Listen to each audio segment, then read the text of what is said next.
makers of Postum, the favorite mealtime drink in 3 million American homes, present your favorite radio friend, Lum and Abner.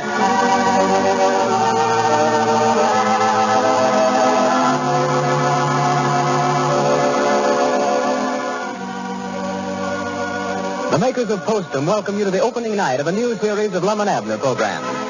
We want you to know how happy we are to be able to bring you these two lovable radio favorites.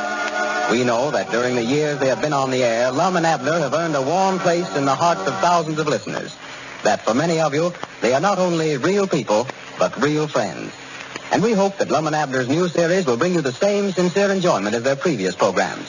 That they will make even more friends in the future than they have in the past. And that through them, many of you will become acquainted or reacquainted with Postum.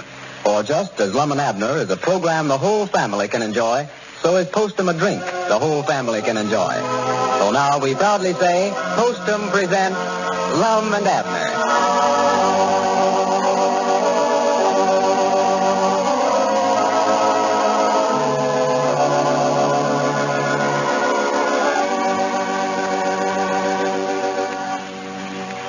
And now, let's see what's going on down in Pine Ridge. For the past few weeks, Lum and Abner have been trying to raise enough capital to organize the Pine Ridge Motion Picture Company. The old fellows have succeeded in getting together $1,200 and now plan to begin work on their first production. They intend to continue operating their general store, however, until the new venture proves to be a success. As we look in on the little community of Pine Ridge today, we find Lum and Abner down at the Jot 'em Down store, still enthused over the possibilities of their new enterprise. Listen. Well, looks to me like, Lum, we got to get a camera the first thing we do. Can't make moving pictures without a moving picture camera, can we? Well, that's all we intended to. Oh. I sent a telegram to the moving picture supply house out there in Hollywood Saturday. See what kind of prices they got on good second-hand outfits. Oh, well, good, Lummy. That's better than buying a new one. Oh, yeah. We've got to save every place we can on this first picture. Oh, yeah. After that, I can go into some of these super gigantic productions. Yeah, I reckon so. The main thing I'm interested in is getting this first one started. I've got $600 invested in that thing, and I want to get it back. Well, we're getting it started just as fast as I can. Well, do you know yet how much it's going to cost us? No, I can't tell till I get the prices on the equipment. Can't, huh? No. Another thing we got to do before I can say definite how much it's going to cost is find out what the picture's going to be about. You do, huh? Sure. Can't tell how many actors we're going to have to hire or how much the costumes is going to cost and the sets and all that stuff or nothing. Dogged, I hadn't thought about that. Well, I have. That's the importantest thing of the whole business. See, you're mighty lucky to have a feller like me at the head of this business, Abner. I am, huh? Oh, yeah. Well, good for me. I worried about that to where I can't go to sleep of a night hardly. Laid up there in bed last night and counted elephants for 2 hours trying to go to sleep. Elephants? You mean sheep, don't you, Lum? No. Since I got into this moving picture business, thinking about them super colossal, gigantic productions, them sheep won't work no more. Oh. The whole success of this company depends on this first picture. That's the reason I've been worrying so much about it myself, trying to find the right kind of a story. Sure. Can't make up my mind whether to write one myself or get one that's done wrote. Yeah, well, I believe that we better get one that's done wrote, Lum. Yeah, it would save me a lot of trouble if we could find one that we like just as well. Yeah, sure. I've thought of 3 or 4 that we might could use. Well, good. That Gone with the Wind ain't never been made into a picture yet. I could get busy on that and beat the others to it. Gone with the Wind.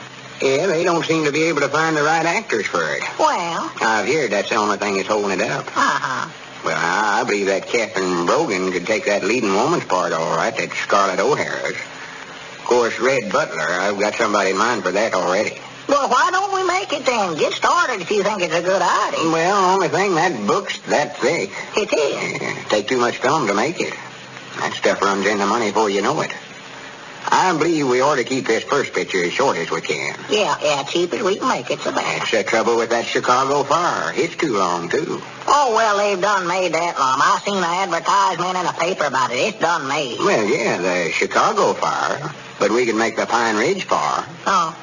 All you gotta have is a coal oil lamp and a cow. Wouldn't have no trouble finding plenty of them around here. No, as far as that goes, that old cow of ours could work in that picture. she'll kick a lamp over every time if you walk up on her offside. Well, the only trouble is we'd have to burn up the whole town to make it.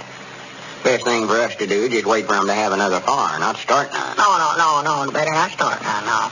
Right now, this Snow White and the Seven Dwarfs appears to be about the popperest thing there is. Who? Snow White and the Seven Dwarfs. Oh. Been reading about it in that moving picture magazine I bought.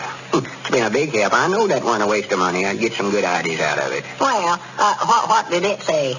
Well, it just went on about what a success it was and all. Uh-huh. The crickets had just raved about it. Well, that's done been made too, ain't it? Yeah, but I thought we could sort of outdo that and make a Eddard super special out of it. Oh, well. Have about 18 or 20 of them dwarfs instead of just 7. Uh-huh. I thought we could call ours Snow White and 18 Dwarfs. Put ours in the same town with that other picture, you know who'd get the business. Yeah. Well, where are we going to get enough of them there, them dwarfs around here for the actors, old Lum? I ain't never seen none around Pine Ridge. Well, that's another place we got 'em. I thought we could have our dwarfs bigger. Oh, well, good. There's one called Doc. I thought we could get Doc Miller for him. Yeah. And another named Sneezy. Sneezy? Well, we could get old Sneezy Jim Williams for him, man. Yes, I guess he'd make a good Oh, one. yeah. Him with his hay fever. Yeah, he just sneezes all the time. And Sleepy, I thought we could get old Luke Spears for that. He can go to sleep standing up if nobody don't disturb him. Oh, yeah, he sits down there at the barber shop and leans that chair back and just sits there and sleeps by the hour. Oh, he's a plumb nuisance. Yes, he is. It's all Mose can do to wake him up and get him out of that chair whenever a customer comes in. Well, sure, yeah. Had to shave me in the shine chair the other day. Couldn't wake Luke up. Yeah, Luke couldn't be beat for sleeping. No. He's got unnatural talents for it. Yeah, he sleeps well, he does. And I think Mose Moose would make a good Happy. That's another dwarf. Well, here, Lum, I'd sort of like to be one of them dwarfs myself. Oh, yeah, well, I couldn't decide which you and Cedric we hunt for the one called Dopey. Well? Either one of you could do that part good. Well, you just give it to me then. I've got more money invested in that company than he has. I ought to have my first pick. All right, we can make Cedric bashful then. Yeah. That's another. Anything. I don't care just so I get to be Dopey. That's all And old Grandpa Masters is a natural-born grumpy. Oh, my, yes. Grumpy's somebody I ever seen in my life, that old man. Well, I mean, there's a dwarf called that. Oh, well, what are you going to be in the picture, Lum? Ain't you going to be in it? Well, I sort of aiming on Catherine Brogan being Snow White and me be the prince that comes in and saves her from the queen, you know, after she ate the pies and apples. You mean that there Catherine Brogan will have to eat a pies and apple? Yeah, according to the story, she does. Oh, well, I don't believe you'll ever talk her into eating anything pies and that way, Lum. Well, we can use a double for that. A double? Yeah, and then she can eat the double. Have 2 apples. Take a close-up of the pies one and let her eat the other. Oh, yeah, could do that, I reckon. But what does she have to eat the apple for? So that's in the story. The queen give it to her, and she never knowed it was poison, and then I come up and kiss her and save her. Well, Doggy, she does have to take a lot of punishment, don't she? Oh, yeah, she... Just what did you mean by that remark? Well, having to eat or... Oh, that's right. We're going to have 2 apples, ain't we? Yeah, I think we can handle it to where nobody won't catch on. Yeah, well, what does the queen want the poisoner for, Lum? Oh, the queen is jealous of her.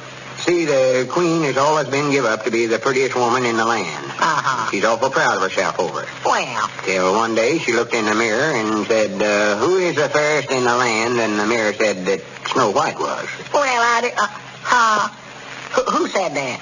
The mirror. You mean a regular looking glass? Yes. Oh, well, they don't talk, Lum. You can look in one of them and talk, but that's yourself that you're looking at talking, not the mirror. Well, listen, did. Or that is the man in the mirror. The man? I thought you said it was a queen. It was the queen, Abner. Well, queens is women, Lum. Queens is men. I know. The queen looked in the mirror and seen a man. Oh, well, that must have been somebody standing behind her then. No, she was in the room by herself. Well, she must have been looking out the window then, Lum, and just thought it was a mirror. For looking glasses just reflect what looks into them. Well, listen, did. Well, it weren't a looking glass. It was, Abner. I don't believe it. There's bound to be a mistake there somewhere. Well, now, we ain't going to change the story just because you don't believe that. Well, folks, I think we've lost our minds. All right, we just won't use that. make some other picture. I never wanted to make it no way. I had to wear them tights in the thing, and you know how my legs look. Oh, my goodness, don't wear them tights. Your legs will look like a rope hanging down there with a knot tied in it. Yeah. I just meant that I thought, Lum, that we ought not... Well, another thing, too, might have trouble is a bunch of trained animals in it. Deers and squirrels and rabbits and one thing and another. That'd give us a lot of trouble. Oh, my, yes. Take us 2 months to learn them how to do all them stunts. Oh, well, here, Lum, me, I never knowed that. Well, let's don't undertake it then, Lum. But we got to decide on something. Yeah, sure, to get started. What I'd like to do if we had some animals, elephants and such as that, is make a Tarzan picture. Tarzan, huh? Yeah, I've been practicing beating on my chest and yelling and stuff. Hurts, huh? No, that's the battle cry. Oh. I think. Battle. Granny's, wait a minute. I believe that gives me an idea. I might write it myself after all. What, Lum? Yes, Granny, that's just what we can do. Have a big war scene. War scene? It won't need no sets that way. Just dig some trenches out here in one of these old fields, and then everybody will harm, make them furnish their own guns. Yeah. Have a big battle. I could get shot, and Catherine Brogan could be a nurse and save my life. And then the enemy captures her, and I dash through shot and shell, carrying our country's flag, and whip the enemy single-handed and rescue her, and me and her gets married and lives happy ever after. Good for you. Granny's, I know if I kept thinking about it, I'd get out of it. Hand me a pencil and paper now before I forget it. Oh, yeah, sure. This ought to make a super colossal Eddard's production. General Lum Eddard's Last Stand. Hot dog. The Pine Ridge Moving Picture Company's already a success. And with a genius like this at the helm, Pine Ridge seems destined to become the new cinema capital of the world.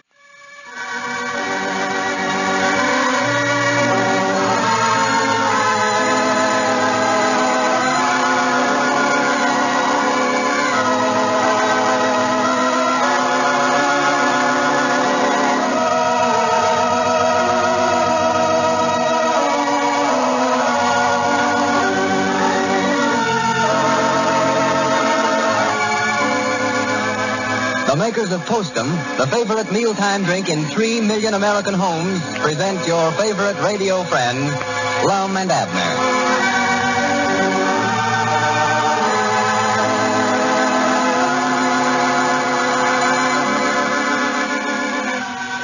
Has this ever happened to you, ladies and gentlemen? You hop into bed, all set for a good long sleep. And then, instead of sleeping, you turn and toss restlessly. The clock strikes 11, 12, 1, and you're still staring into the darkness. Something is causing that sleeplessness. And in your case, maybe that something is coffee. Although there are many people who can drink coffee without any ill effect whatsoever, there are many others who can't. And if you're one of them, switch to Postum. Postum contains no caffeine or any other stimulant to disturb your sleep. It's made only of whole wheat and bran, skillfully roasted and slightly sweetened. Delicious? You've never tasted such rich, mellow flavor. A flavor that is Postum's own. A flavor that has made Postum the favorite mealtime and bedtime drink in 3 million American homes. Postum is economical, too. It costs less than 1/2 cent a cup. Get Postum from your grocer. Drink it and see if you don't sleep better and feel better.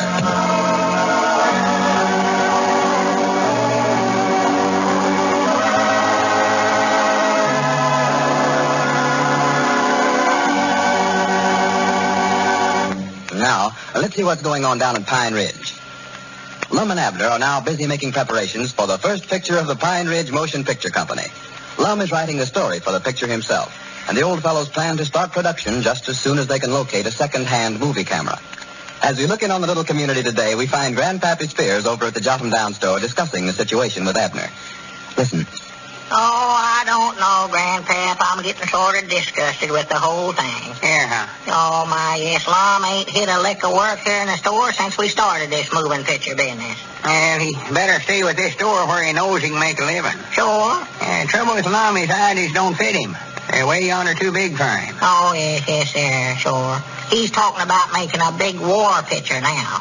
War picture? Yeah. I thought he was going to make moving pictures. No, well, it's a moving picture of a war of some kind. Oh, yeah. Going to have an army in it and everything else.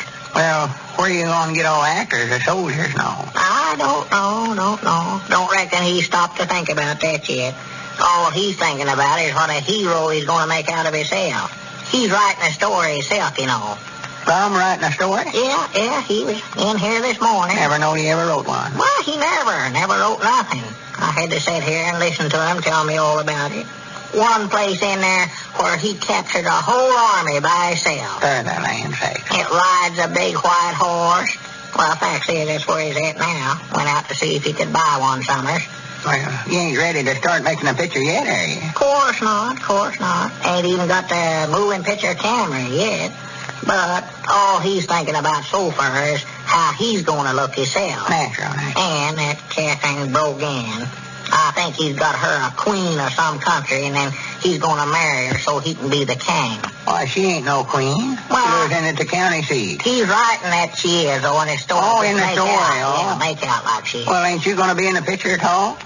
Yeah, he's got some little old part picked out for me. I'm supposed to be his orderly, I think he called it. Got to wait on him hand and foot, keep his boots greased, all that stuff. Well, I just wouldn't do it. Yeah, you've got a half interest in the company, ain't you, yourself? Well, sure I have. Got just as much stock as he has. Well, I'd stand up for my rights then. Well, that's what I'm going to do, too. The more I think about it, the madder I get.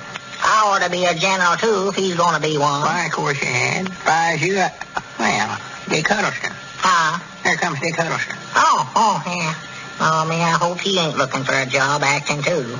Got to where that's about all anybody comes in here for anymore, see if they can't get a job in the moving picture. Yeah, well, that's sort of one reason I dropped over. Thought maybe you might be... come in, Dick. Yeah, howdy, Richard. Well, howdy. You fellas seem to be taking things easy.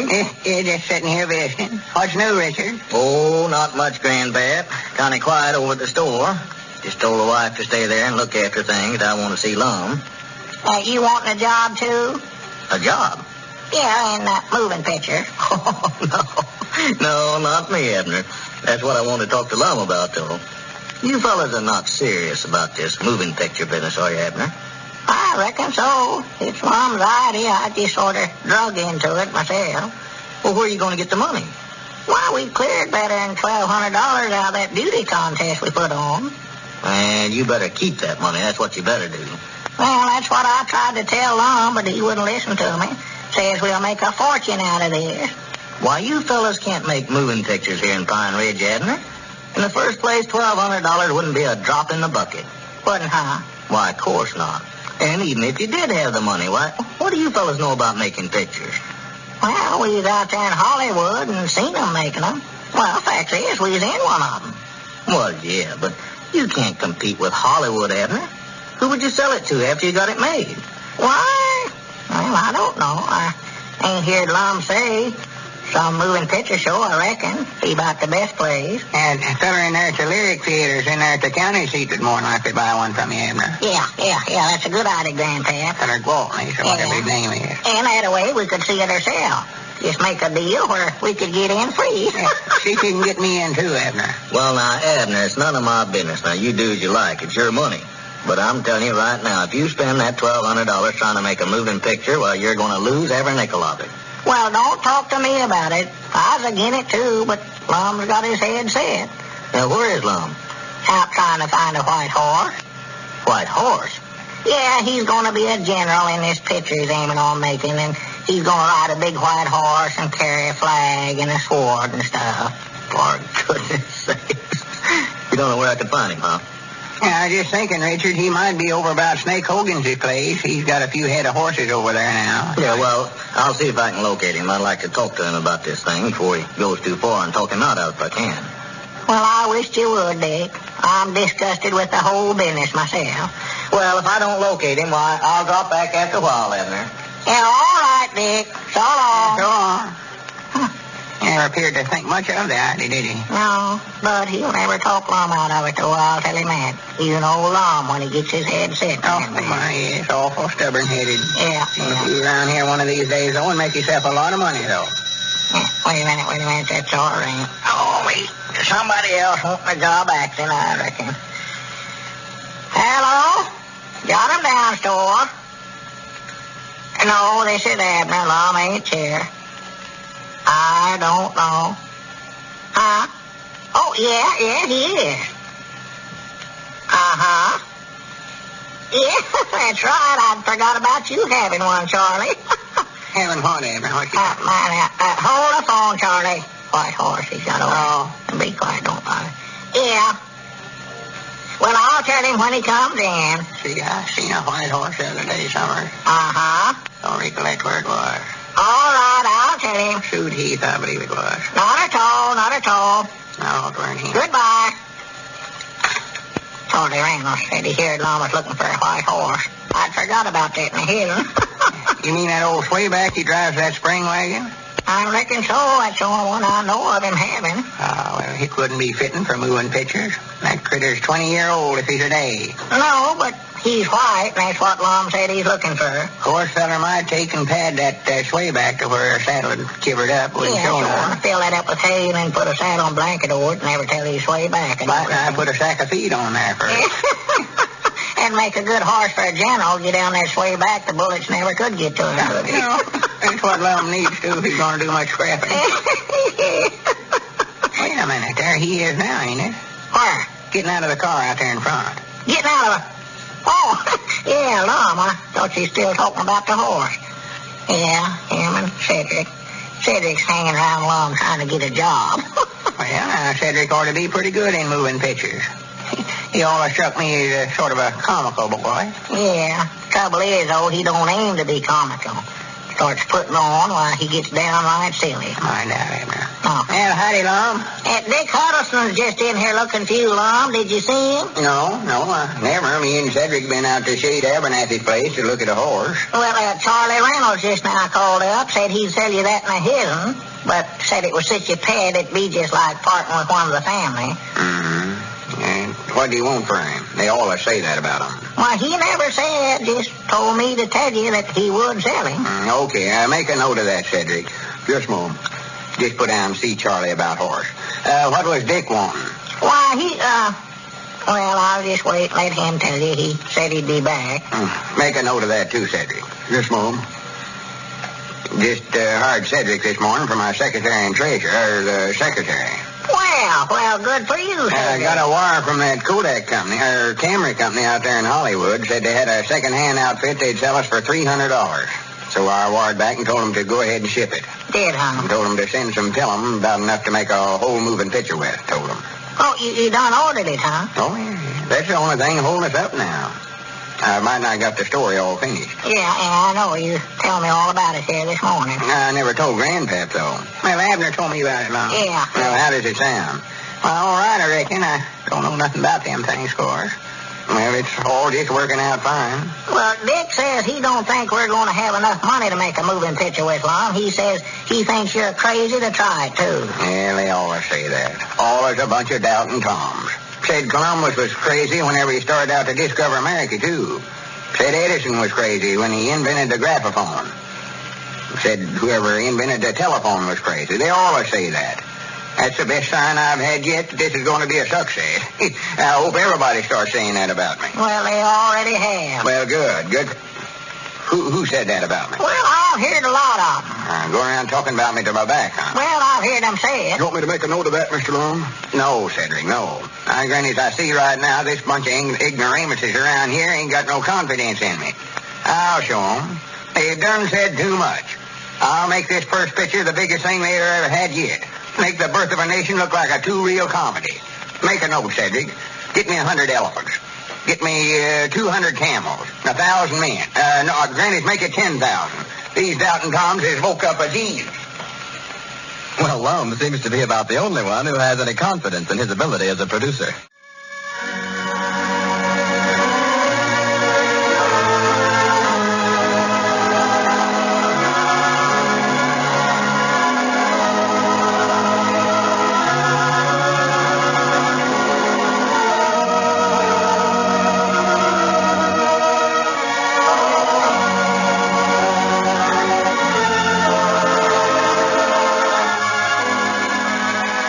The makers of Postum, the favorite mealtime drink in 3 million American homes, present your favorite radio friend, Lum and Abner.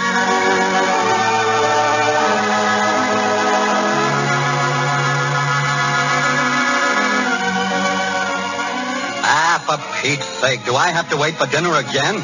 Can't we ever eat on time in this house? Now, I'm sure you know who that is. It's the perpetual grouch. But don't be too hard on him, because you know at heart he's just as human as you and I. It's his indigestion that makes him so bad-tempered, and the cause may be coffee.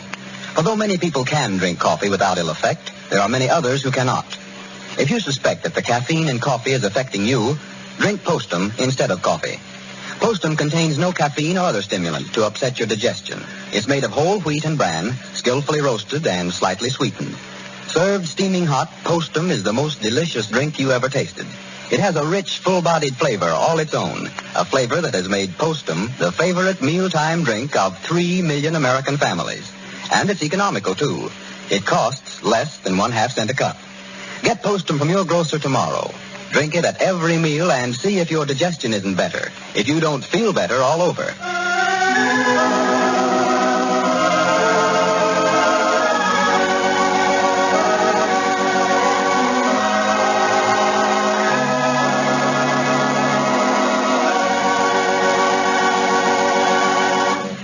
And now, let's see what's going on down in Pine Ridge.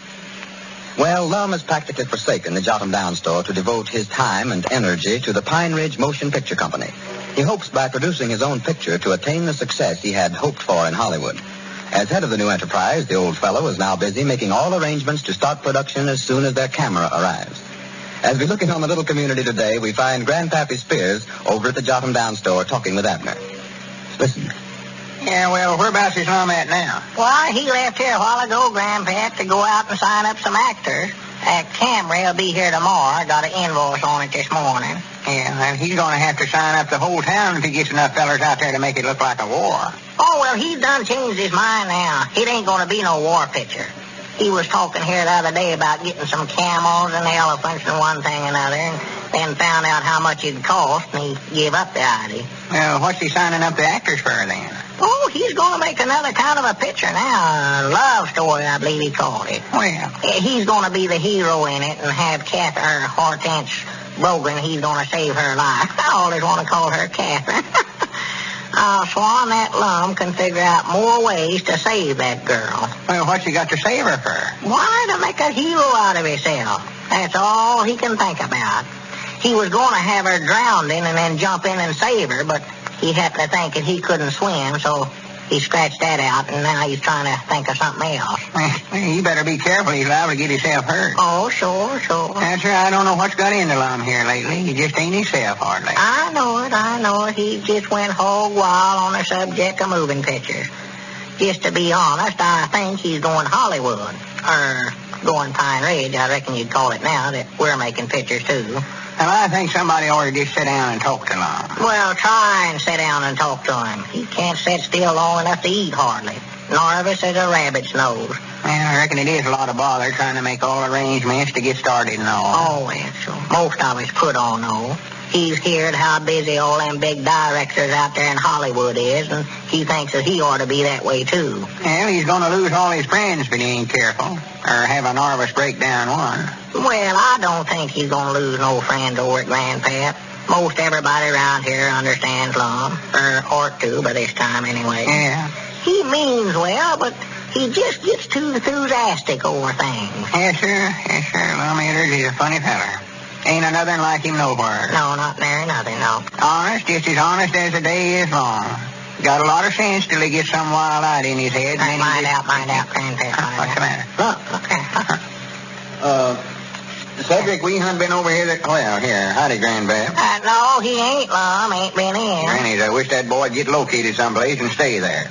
Here I am trying to write a scenario and get the actors together and everything else, and I can't find my secretary. I bet you, Grannies, I had 1,000 pint mints and conferences for today, and he's got the book. Well, who was you supposed to see? I don't know. That's what I got to find him for. Let me sit down here. I'm bored to death. Yeah, sure. Sit down, Lum. I don't know what time I put down I was supposed to eat dinner or lunch. Don't know where it was 12 o'clock or 1. And I'm about to starve to death. Well, it ain't 12 yet. It ain't now. No, 10, 11 minutes to is what it is. Well, if I'm going to eat at 12, I ought to be starting over at the restaurant right now. Well, don't jump on me about it. I don't care when you eat. If I was hungry, I'd go on over and eat. That's what I'd do. Well, that just shows right there what you know about running a big business. Maybe I ain't got time to eat. I don't know. Well, does Cedric have to tell you when to eat now? He's got the book with all my pint mints in it. Yeah. Did you hire some actors, Lum? No, I ain't yet. That's another thing I want to do with Cedric. Want him to call Squire Skimp and make an appointment for him to see me. Have a conference with him. You're going to give Squire part in the picture, too, huh? No, but I've got to see him before I can hire anybody. Well, what's he got to do with it? Well, I just found out he's already went around and signed up everybody in town to let him manage them. Well. He's their agent, and I've got to hire him through him. Oh, for goodness sake. Well, that's all right. It's a good idea, I think. That way I can just see Squire when I want to hire somebody and won't have to look him up. Won't have. I want 15 Chinesemen for a picture. All I got to do is call him and order him. Well, he ain't got no Chinesemen signed up, has he? No, not that I know of, but it's up to him to get them if I want them. Is this picture you're making now going to be about China Lum? No, I just saying if I want them. Oh, well, are you still aiming on tying that Hortense Brogan to that railroad track and saving her? No, that's too dangerous. I got a better idea now. I have her up in a 10-story building, and it's on fire and all ready to cave in, and I'm going to climb up there and save her. Climb up there? Well, go up a ladder. 10 stories? I think that would be a pretty long ladder, wouldn't it? Well, I think so. Yeah, where are you going to get a 10-story building, Lum? Yeah. Yeah, that's right, ain't it? Yeah, I feared that idea wouldn't work. How would it be for me to take the part of a scientific that invents something that could destroy the whole world, and about the time I got ready to try it out, I fall in love with this Hortense, and she talks me out of using it. Oh, my God. And we live happy ever after. I could throw the stuff in the ocean where nobody else could get their hands on it. Yeah, well, it might sound good, except nobody wouldn't believe the story, I don't believe. Well, I don't know. Feller might invent something like that. And if he did, he could make a lot of money out of it. Make everybody pay him not to use it. Oh, my goodness, sure. He could make money on it. Let's see. What could a feller mix up together that'd do that? Dynamite ought to have some. Yeah. What else explodes? Well, powder, gunpowder. Yeah, and lots of nitroglycerine. Then this feller might sure enough think up something that... Now, Lum, Dad, blame it, don't start trying to invent something like that. Well, now. Why not? Make more money out of that than you can making moving pictures. Yeah, and you get to messing around mixing up a bunch of them explosives and you about blow up the whole town. And yourself with it. That's right. That stuff is dangerous. Why, of course it is. Maybe I better stick to the picture idea. Let's see. How would it be if I was... Wait a minute. There's Squire Skimp coming in there now, Lum. Oh, good. Just the fella I want to see. I reckon I can go right ahead and talk to him without no pint man. Be all right. Why, sure, you're both here. Well, here, you fellas want to talk business, Lum. I think I'll scatter on out of here. Oh, that's all right, Grandpap. Nothing secrets about it. Why, no. Well, I've got to get on over the place anyway. The woman's more than likely got victuals ready. I'll see you fellas later. All right, Grandpap. Come back again. Yeah, so long. Well, good morning, Grandpap. Yeah, howdy, Squire. And come on back, Squire. Yeah, you're just the fella I'm looking for, Squire. Yes, they told me over at the barber shop that you want to see me, Lum. Yeah, I started out this morning to hire some actors for this picture we're going to make, and everybody I've seen said they'd sign up to let you manage them, and I'd have to talk to you. Yes, I'm acting as agent for about everybody in town that has any possibilities at all, I think. Well, now, just how does that work, Squire? Where do you come in? Well, now, see, I make the deal with the picture company, and then I receive 10% of whatever money they take in. Well, why would they want to pay you 10%, Squire, if they can get the job anyway? Well, I'll look after their interest, Abner. See that part in the picture is suitable for them, and see that they receive proper billing and all. So you take a good, smart agent, Abner. He can make a star out of an actor. So I'll take an actor that's making $100 a week now, and I'll have him earning $1,000 a week in a year's time. You will, huh? For goodness sake. Why, yes. An agent is not an expense, Abner. He's in a much better position to dicker with the film company than the actor is. Well, in fact, I expect to make a star out of every single one of my clients. That's the slogan that I've adopted. Skimp, the maker of stars. Of course, I won't just handle anybody. Unless they show some possibilities, why, I won't waste any time with them. Well, how about me, Squire? Do I show any? Why, yes, Abner, yes. I'd say that there's a definite place for you in pictures, yes. All right, Dogies, I'll sign up with you. Yeah, me too, Squire. I'm going to be so busy writing the stories and directing the pictures and all that stuff, I ain't going to have time to see that I get the kind of salary for acting I ought to have. Well, now, you men won't... yes, I guess I could handle you if you want me to, yes. In fact, I think I've got a couple of contracts right here in my pocket now, if you gentlemen want to sign them. Well, good. Get them out here. Yeah, we want to sign them. Granny, this is the best idea I've heard yet. You're just a feller we've been needing. Well, good, Lum. Here. And I just sign right down there. And here's one for you, too, Abner. There's a lot of reading on here, ain't there? Well, just the usual form, Lum. There's the paragraph right there where it tells about the 10%. You agree to pay me 10% of your earnings for 1 year. Yeah, that's all right. Yeah. There you are, Lum Edwards. Yeah, here's mine too, Squire. Yes, all right, man. Well, now, here, I've got to hurry now, but I'll be back over this afternoon and talk to you about salaries in the first picture and all that, you know. All right, Squire. Much obliged. I'll be here all afternoon. Yes, all right, Lum. Good day. Good day. Yeah, so long. You appear to be in a terrible rush to get out of here. Reckon we rushed into that too quick, Lum? Of course not. We got to have an agent. Somebody that'll see that we get every nickel that... See that... Granny, wait a minute here. We're the ones that own the picture company. We got to pay them salaries ourselves. Huh? You know what we've did? We've signed up to pay Squire 10% so he'll make us pay ourselves more money than we would have paid us if we never had no agent. And on top of that, we got to pay him 10% of all the money we make for a whole year for doing it. Well, it seems the old fellows will have to confer with Squire Skimp to decide what salary they'll pay themselves.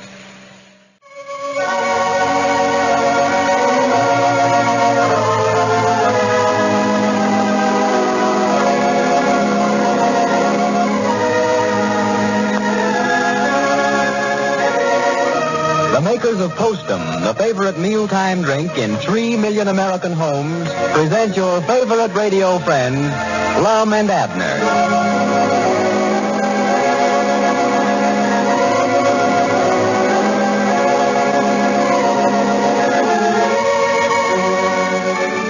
There's only one fellow in the world who wants to stay awake all night, and that's a night watchman. He gets paid for it.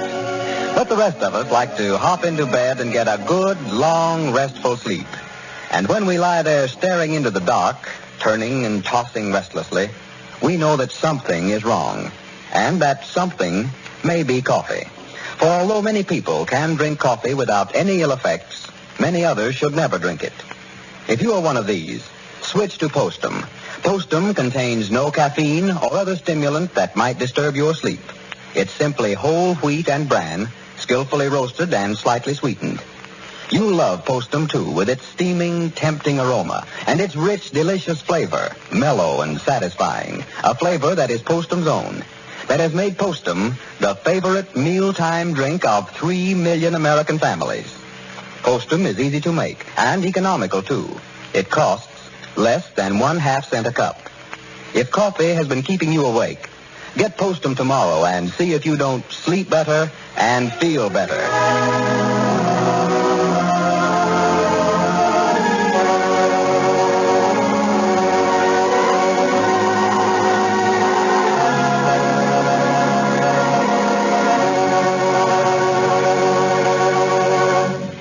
And now, let's see what's going on down in Pine Ridge. Well, the moving picture camera Lum and Abner ordered from Hollywood arrived last Saturday. And at last the old fellows are ready to start to work on their first picture. It will be strictly a Pine Ridge production, as Lum is writing a story, and they plan to use all hometown talent. Squire Skimp has opened a theatrical agency and has signed a managerial contract with almost everyone in town, including Lum and Abner. The old fellows signed up with the Squire before they realized that they, as owners of the Pine Ridge Motion Picture Company, could set their own salaries without the assistance of a manager. As we look in on the little community today, we find Lum and Abner down at the Jot 'em Down store discussing the story for the picture. Listen. Yeah, that's where Sister Simpson comes in. Sister Simpson, is she going to be in the picture? Yeah, had to have her so we can use that living room over there, her boarding house. Living room? Well, setting room, same thing. See, the picture opens up with Hortense Brogan talking with her mama, trying to get her permission to marry me. Uh-huh. Supposed to be in a castle, so we got to have the room looking nice. Yeah, sure. Sister Simpson's got the nicest setting room furniture in town. Yeah, it's brand new, too. Well, that's the only way we could get to use it was to let her act in the picture. Yeah, well, she might be all right. I don't know. Well, anyway, she comes in, and Hortense asks her if she can marry me, and she says no on account of I ain't never made no big name for myself. So when I hear that, I clench my fist and say, before the sun is set a fortnight from now, the name of Count Frederick, that's my name in the picture. Oh, I wonder who it was. The White Knight will be known from coast from around the world. And Catherine starts crying, and I jump on my horse and ride off fast as I can. What, you going to have a horse right there in the sitting room? No, he'll be standing right outside the window, and I jump out the window on him. Yeah, well, how does it come out? Do you make a name for yourself? Oh, yeah. Well, good. Yeah, I make a hero out of myself and come back, and her mama and papa gives their consent, and me and Hortense gets married and lives happy ever after. Well, that ain't going to be a very long picture. Oh, well, that's just a synopsis. There's a lot of other stuff goes in there, all about me saving the country and all that. Oh, you saved the country, huh? Yeah, that's how I make a name for myself. See, I found out there's an army coming to attack us, and I jump on my white steed and ride... Jump on what? Well, my horse. Oh. Ride through the night and warn everybody that the British are coming. Well, that sounds sort of like Paul Revere. Yeah, it does sort of, don't it? Yeah, that's what he done. Yeah, maybe I could ride and tell the British that... No, that wouldn't do. How? Nothing. Gee, wish he hadn't done that. That's my trouble. All the good ideas I get, somebody else has done used them. Like last night, I had it to where I was going to go ask Hortense to marry me, and I was going to ask her to marry somebody else, and she's going to say, why don't you speak for yourself, John? Count. But that's been dead, too. Yeah, I've heard that before. Somewhere, Pocahontas or somebody done it. I might ride around and tell everybody the Germans is coming. That ain't never been done. No, not that I know of, no. And I found out that Mose Moots is a traitor to his country, and I challenged him to a duel. Mose Moots? Yeah, already got him signed up. Well, where do I come in at? Why? Well, what part am I going to have in it? Well, now, right there is where we're going to have trouble, Abner. It sort of got me stumped. Yes, huh? You wouldn't want to be standing outside of that window there holding my horse when I jump on him, would you? No, definitely no. Got to have somebody.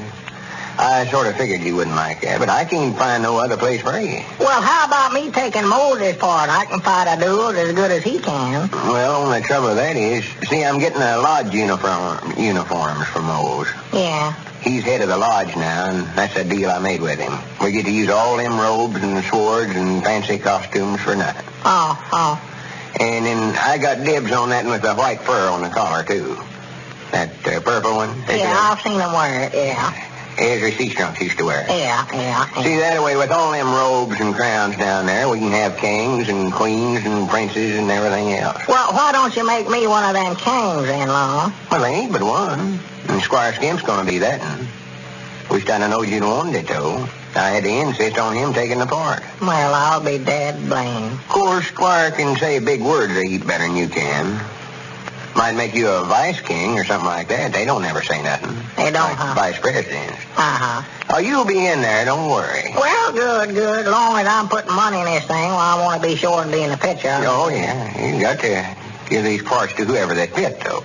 You mean them lodge uniforms? No, well, like I wanted to be the king myself, but I figured Squire was the best one for the part, so I'll give it to him. I was just thinking, though. Goodness, I believe I got an idea where I can be a king, too. How would it be when Hortense's mama refuses to let us get married? What if we decided to elope and I ride up to the castle at high midnight and she can jump out the window on the horse instead of me? I never did like the idea of doing that jumping, no way. Swan Lum, you've changed that picture 40,000 times. Well, I want this person to be right, Abner. If it's good enough, I might get that Academy's reward next year. Get what? The Academy's reward. They offering a reward for you? No, prize. Oh. Give one to the fellow that writes the best picture, and one to the best director, and one to the best actors. Granny, I might get all three of them, you know it. Special the way the story's sounding now. Well, when you going to start taking the pictures, Lum? That's what I want to know. All you did so far is just talk. Why, tonight, over at Sister Simpson's. Cedric's gone into the county seat to get some spotlights right now to turn on the actors so they'll show up better, you know. Yeah, well, I ain't in that part tonight, huh? No, it's just me and Sister Simpson and Hortense and Squire and King. Uh-huh. That's all we need for tonight. Well, did you ever get that business straightened out with Squire? What business? About us having to pay him 10% of what we made. Oh, no. I talked to him about it, but he says a deal's a deal, and we've done signed the papers. Yeah, but I thought you was going to talk him out of it. Yeah, I did, too, but I couldn't. Not only that, I found out that 10% we have to pay him for being our manager is not only for moving pictures. According to him, we got to pay him 10% of all the money we make this year. You mean what money we make out of the store here, too? Everything. Well, now, we don't need nobody to tell us how to manage a store, Lum. No, that's what I say. There's where we made our mistake. We ought to read that contract over more careful before we signed it. Oh, my goodness, Elizabeth will beat the daylights out of me. She hears about that. Well, the thing for us to do is figure out some way to get out of it. How? I don't know. I ain't particular how we do it, though, I'll tell you that. He ought to told us all them things that's in that contract before he let us sign it. Why, sure. Just tricked us, that's what he done. Well, in the first place, we never needed no manager or agents or whatever he called himself. We're paying the salaries ourselves. We don't need nobody to tell us how much we're going to pay ourselves. Of course not. And the more we pay ourselves, the more we have to pay him. Why, sure. I ain't going to work for less than we're paying somebody else, I'll tell you that right now. Just it. We've got to get out of that contract some way or other. Of course, it sounded good the way he slinged it here the other day. That's our ring. Yeah, I'll get it. Yeah, if it's Squire, tell him to come over here. We want to see him. Hello. Jot him down. Oh, hello, Elizabeth. Mom? Well, can I just wait till I come home for supper to bring it? Uh-huh. Oh, well, all right. I'll bring it over right away then. All right, Elizabeth. Yes, Mom, I will. Goodbye. I got to take a gallon of coal all over the place right away, Lum. Elizabeth turned over a whole bucket full there in the backyard and got to have it right away before the incubator gets cold. Oh, yeah. Well, you better hurry back, for I want to get Squire over. Wait a minute. Did you say cool oil? Yeah, that's what she said. Why? Well, I was just thinking. Squire's always taking advantage of us any way he can. I believe this is our chance to get even with him, Abner. You mean take that coal oil and set his house on fire? Oh, of course not. But if he thought he was making a deal where he was getting the best of us, taking advantage of us, and found out afterwards that we'd put one over him, that wouldn't be nothing honest about it, would it? Why, of course not. Well, sir, I think I know a way where we can let him skin himself in a trade. Well, good. Why? Well, let's get Grandpappy Spears or somebody to call Squire and tell him that there's oil on that land of yours over there. See, that'll be the truth. Yeah, but what good will that do? Well, Squire will hot-foot it right over here to try to make a deal with you to lease your land, thinking he's taking advantage of you. Yeah. He won't tell you he thinks there's oil on your land, and you act at first like you don't want to lease it to him, but finally you can decide to give him a lease on the land if he'll tear up them contracts. I believe it's a good idea, Lum. That ought to work. But of course it'll work.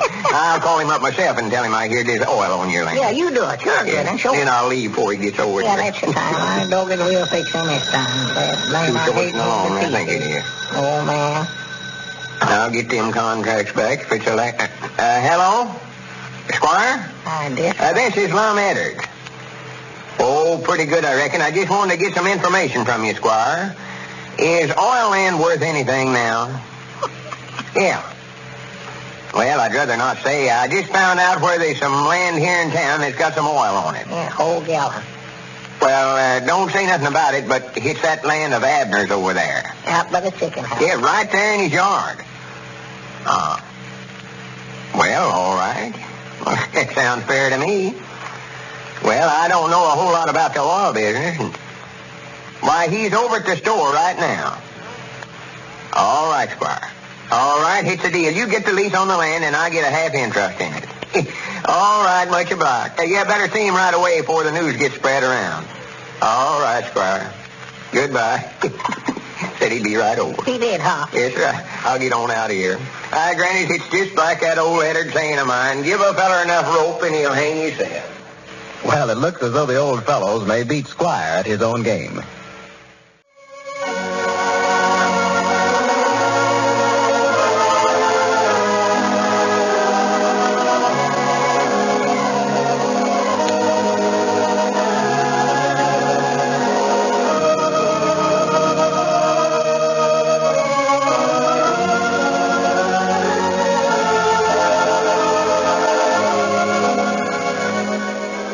The makers of Postum, the favorite mealtime drink in 3 million American homes, present your favorite radio friends, Lum and Abner.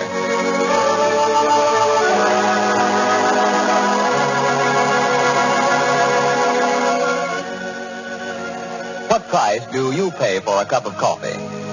If you pay for it with a night of sleepless tossing, a night of wide-eyed staring into the darkness, then perhaps you are one of the many people who suffer from coffee nerves.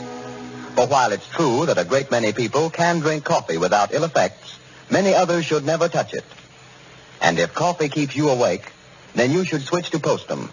For Postum contains no caffeine, no stimulant of any kind which might interfere with your sleep. It's made of whole wheat and bran, skillfully roasted and slightly sweetened. And Postum has such a delightful steaming aroma, such a deliciously tempting flavor that caffeine-containing beverages are quickly forgotten in the enjoyment of this wonderfully different drink. That's why Postum is the favorite mealtime drink today in 3 million American homes. Easy to make and economical, too. Costs less than 1/2 cent a cup. If coffee has been bothering you, get Postum tomorrow. Drink it with your meals and see if you don't sleep like a top. Wake up feeling refreshed and rested.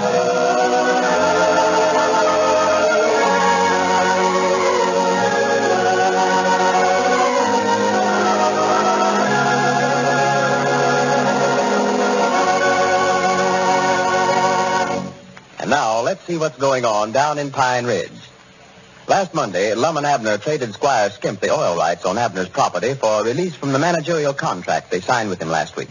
They discovered that the contract called for 10% of their earnings for 1 year and not only included a commission from their new picture company, but all other incomes as well. The first scenes for their new picture were taken night before last, and production is temporarily held up, awaiting the outcome of their first efforts. As we look in on the little community today, we find Lum and Abner down at the Jot 'em Down store, which is also being used as headquarters for the new motion picture company. Listen. Yes, I have to laugh every time I think about it. About what, Lum? Yeah, about the way we put it over on Squire. Oh, yeah. Yeah, Granny, that's one time we got the best of him on a deal. Oh, my, yeah. And we done it fair and square, too. It was his own proposition. Oh, yeah, yep. There weren't nothing honest about it. We never beat him out of no money. No, but we got them contracts back. Yeah. He had no business making us sign the contract to manage us, no way. Not one bit. If we'd have had to pay him 10% on all the money we make this year, no telling how much he'd run into. I was just figuring it up last night. If we make $1 million out of this moving picture business this year, we'd have to pay him $100,000 out of it. For the land's sake, well, I never knowed he'd run that high. Oh, yeah. Getting him contracts back is just the same as you getting $100,000 for giving him the oil rights on that place of yours over there. I'd have sold him the land and the house and everything for $3,000. Of course you would. I know. That's what I say. That's where we got the best of it. Yeah? Got the contracts back and still got the land, and all he's got is just the oil rights. I got $100,000 for a lease on my land, huh? Well, yeah. I know. Let me call Elizabeth and tell her about it, love. I never knowed I was getting that money. Well, wait a minute. Now, you never actually got that much money, but that's what it would amount to if we do make $1 million this year. Oh. Yes, sir. That was a pretty slick deal we made there.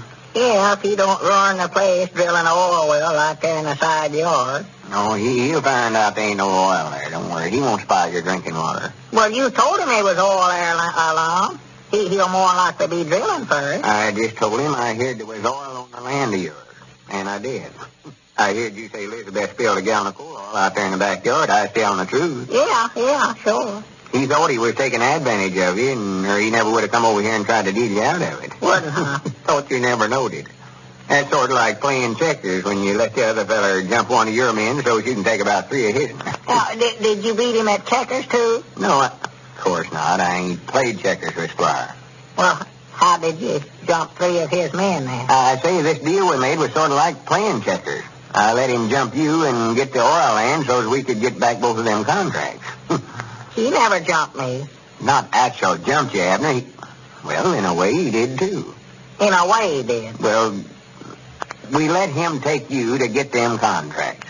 What in the world are you talking about, Lum? Was I here when he done it? You were sitting right there when the deal was made. Yeah, I heard the deal, but I never knowed all that other stuff was going on, taking me and jumping. Well, I just said it was sort of like playing checkers. If you was a checker, then I'd let him jump you so that I could... Oh, well, I ain't no checker. If I was, I'd let him crown me, make a king out of me. Hey, I'm going to crown you in a minute, but I ain't going to make no king out of you. Abner, you can get yourself worse mixed up than any one feller I ever seen in my life. You can just thank me for getting you out of that contract with Squire, though, I'll tell you that. Oh, yeah, sure. Thank you. It's all right. Now we can go right ahead with the picture and not have no worries on our mind at all. Yeah, I'm anxious to see how them pictures we made over at Sister Simpson's turned out. Yeah, that's sort of holding up everything. I don't want to use up no more of that film till we see what them persons look like, though. No. Well, when you going to get them back, Lum? Why, they said they'd try to get them back tomorrow. Tomorrow, huh? Had to send them clean up to Fort Smith. Uh-huh. Photographer in there at the county seat never know how to develop moving pictures, he said. No. Curious to see how we all done. To be right honest, I'm a little juberous over it. Yeah, huh? Yeah, I was a little disappointed in Sister Simpson and Hortense Brogan. I don't know where I'm going to ever learn them how to act or not. Well, they was complaining about the way you was acting, too. Who was? Who was complaining? Sister Simpson and Hortense. Well, what do they know about it? Well, they just said that you bothered them. Bothered them? Yeah, said every time that they had something to say to you, why, you started backing up to where they had to turn their backs on the camera to talk to you. Oh, yeah? They noticed that, huh? I reckon so. It shows how much they know about picture acting right there. That's just a little trick of mine. Picture stealing. Huh? That's the reason I was making all them funny faces, so the audience will be watching me all the time. Well, don't you want the audience to see them? Yeah, but actors got to look out for yourself. Yeah, when I start backing up that way, the audience can't see their faces. Yeah, well, there once you backed clean out of the room. Couldn't even see you from where the camera was at. I did, huh? Why, sure. I think I might have overdid that. Yeah, that must have been that long speech of Sister Simpson's whenever she's telling me I couldn't have the hand of her daughter and all that stuff. Yeah, that's right, when it was. And you started backing up, and she kept talking, and you kept backing, and finally you just went out of sight. I have to watch that. Back slower on them long speeches. Yeah, well, I'm glad to know about that there backing up business. Just wait till I get in it. Now, don't you start that backing up. I will, too, if you do. I'll stay right with you. I ain't going to turn my back to no camera if I have to follow you clean out in the yard. Well, why don't you think up something of your own? I always have told you about that. All right, I will. That's just what I'll do then. Well, wait a minute. What? Well, never mind. I ain't saying. But I'm warning you right now, Lum, you better not start making faces and backing up when I'm in that picture. I'll get me some false faces and put on. That's what I'll do. Well, now, I tell you what we'll do. If it's just me and you in a scene, we'll just draw a line and start right on it. If there's somebody else in it, we'll back up together. All right, that suits me, but just recollect that now. Wait a minute, mind out. Huh? Here comes Grandpappy Spears. Don't be saying nothing about them 6 hours to him. No. Well, come in, Grandpap. Yeah, howdy, Grandpa. What in the world's the matter with you fellas? Sitting in your store here and all the excitement are going on around town. What excitement is there for? Oh, struck oil right there on that place of yours, Abner. Huh? Oh, you've been listening to Squire Skim. No, they ain't struck no oil. Don't you worry, Grandpa. Well, I hadn't heard about it. Well, they ain't exactly struck it, but it's there. Oh. I taken that divining rod of mine over there a while ago, and I never seen it cut up such good idols. Did you have that divining rod over there on my property? Oh, yeah. There's oil there. Don't you worry about that. The whole town's going wild, I tell you. Mose Moots has closed up his barber shop and says he's retiring himself. Mose? Yeah, he bought $100 interest from Squire. Oh, Squire selling stock in it? Yeah. Well. For goodness sakes. Grannies, I believe these fellas around this town would buy anything. Yeah, it is a Mose as hard up as he is. Spend his money on something like that. Well, I feel like we ought to tell them so they won't be throwing their money away on sick as that. Wait a minute. Yonder comes Squire now. I think I'll just tell him the whole story. He can't make us trade back now. Why, no, too late now. What story is that, Lum? Nothing, Grandpa. Yeah, look at it. He's more likely to come over here to try to sell us some stock. Yeah. I turned down a half interest in it when he swapped for the lease. Could have had half of it for nothing.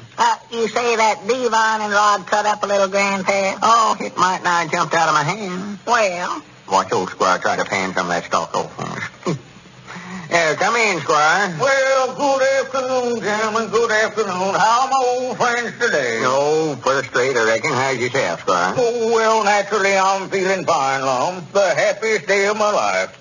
Abner, I just came over to thank you for selling me the lease on that land of yours. Now, Squire, if you come over here to try to sell us some stock in that oil company you're getting up, you might just as well stop right now. Oh, no, Lum. I'm not trying to sell anybody an interest in it. It's off the market.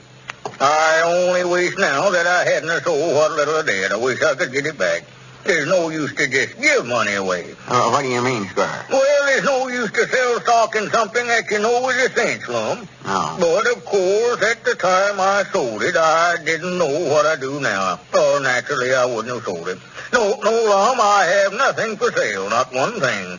I just came over and wanted to thank Abner for dumping a fortune right in my lap. Well, you say you know something there? Now, listen, Squire. That's my land, and if there's any oil on it, I ought to be in on it.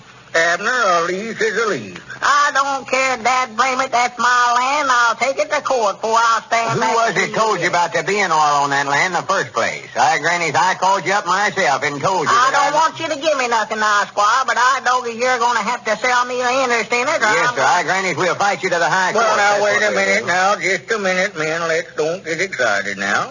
I want to be fair about this thing, and if you feel that I should sell you an interest in the company, and you can count on Squire Skimp doing the fair thing. Well, good. Yes, Good sir. for you, Squire. Knows we can depend That's on you. mighty nice of you. Well, now, that's all right. Anything to help my friends at any time. Now, just how much stock do you think that I should let you have? I don't want you to feel that I would take advantage of you in any way at all. Well, it looks like the deal with Squire Skimp has backfired on the old fellows.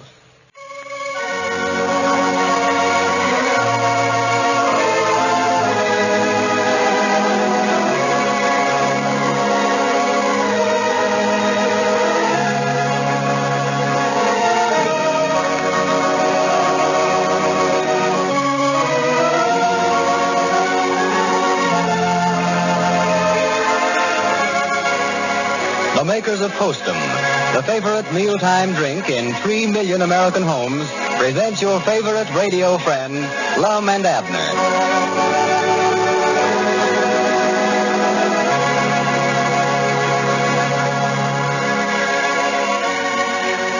Does this sound familiar? Say, if you had my indigestion, you'd be grouchy too. And if you've ever had indigestion, you know how bad-tempered it can make you. But did you ever stop to think that the cause of your indigestion may be coffee? Although a great many people can drink coffee without ill effects, many others should never touch it. If you are one of these, switch to Postum, for Postum contains no caffeine, no stimulant of any kind. It's made of whole wheat and bran, skillfully roasted and slightly sweetened. And you've never tasted such a delicious, mellow flavor, full-bodied and satisfying. A flavor that has made Postum the favorite mealtime drink in 3 million American homes. So if coffee upsets your digestion, get Postum from your grocer tomorrow. Drink it instead of coffee and see if your digestion isn't better. See if you don't feel better all around.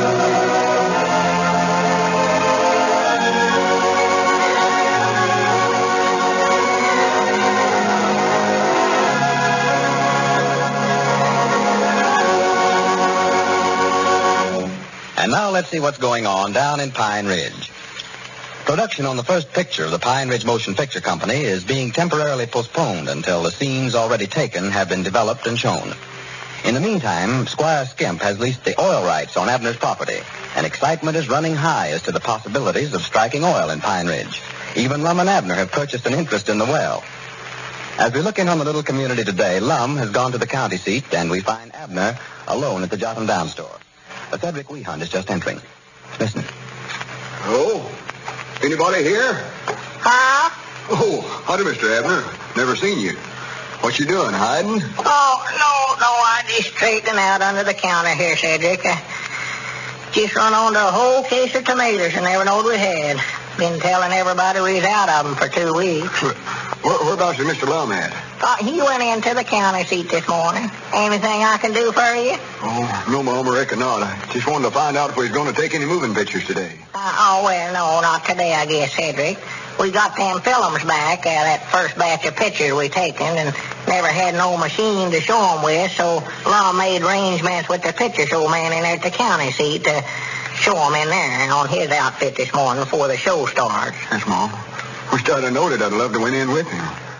I just been busting to see how I looked in them. Well, you weren't in none of them, Cedric. That was just Lum and Hortense and Sister Simpson. Yes, Mom, I was, too. They never knowed it, but I was. Slipped in through the dining room door there and stood behind them and made some funny faces. Oh, I bet Lum be surprised to death when he sees that. That's when he was down on his knees in front of Hortense Brogan, proposing to her. Yeah, well, I was running the Camry then. I never noticed you back there, though. Oh, hope it comes out all right. Yeah, well, you'll get to see it.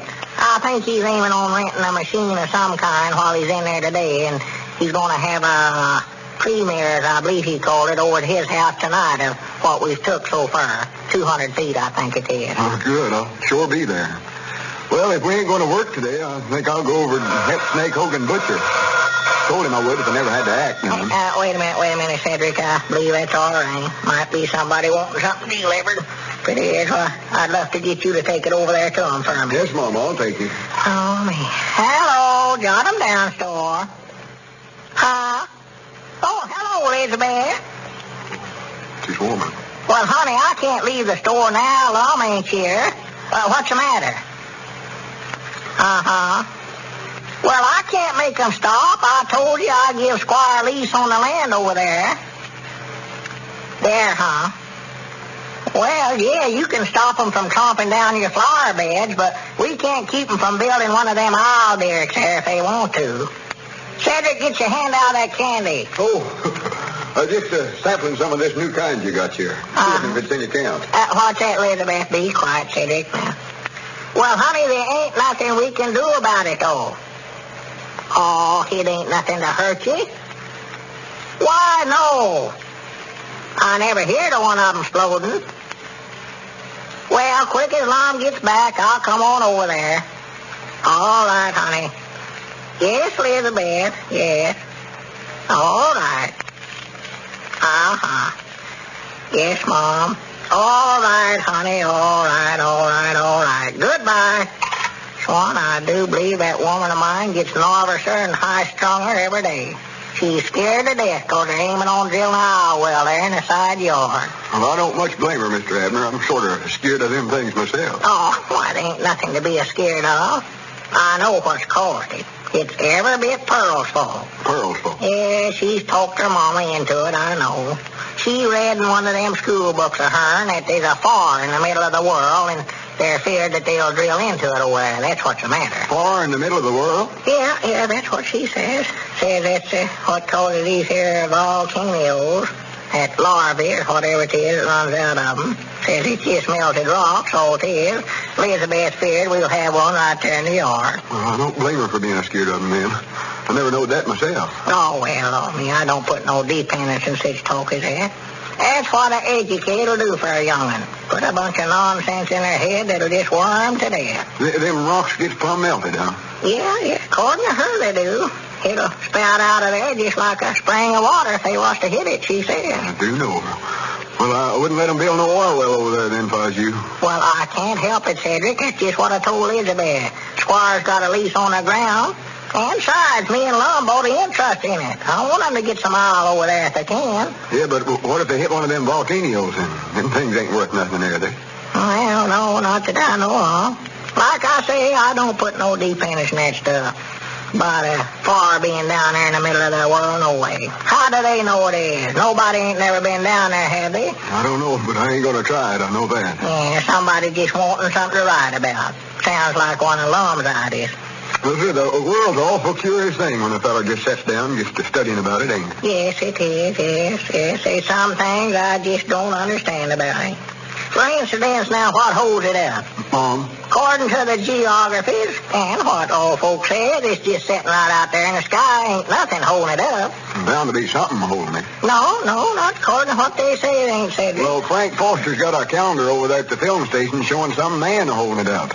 At least, I think it was a man. Looked sort of like it. Awful big muscles on him. Uh-huh. His name was At Last, I think. Oh, yeah, I've seen that. No, I don't believe it. No one man could do it by himself. And if he's holding it up, what's he standing on? Why, stand on the... That's right, ain't it? Yeah, it's more likely one of them trick pictures is what it is. Just stood on his head and then had that... Stood on his head? With his feet? Oh, no, not, of course not. Not his own head, Cedric. I mean, well, like when you go to turn a somersault. You know how you sort of brace yourself with your hands and put your head against the ground? Oh, yes, Mom. When you said stood on his head, I thought you meant nothing. I know. But what I mean, though, now how they took that picture. He more likely stood on his head and had the picture made and then turned it upside down and just made it look like he's holding the world up. Well, he could have did that. Sure. Except he was standing on something, though. I think. Yeah, well, of course, he could have laid a board across his feet while they were stuck up there in the air and make it look like he's standing on something. I'll go over there and look at it again. Tell Frank Foster we figured it out. Well, I don't know if that's what it is, Cedric, but I know there's bound to be something wrong. In the first place, if a body could lift it, he couldn't hold it.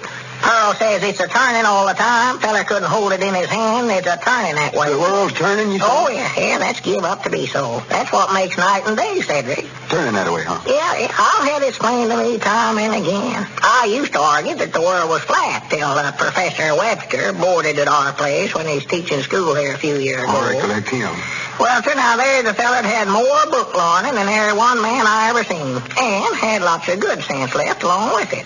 Oh, he had a diploma. He showed he'd graduated from something or other. Well, I've always heard of that about the world around, but sure don't look it, does it? No. Offhand. Just some things a body's got to take their word for, I reckon. These great scientifics has got it all figured out, and I ain't going to sit up and argue against a whole passel of them. We'll see how in the world they ever thought of it in the first place, though. Well, I don't either. But now, the way Professor Webster explained it to me, I wished he was here.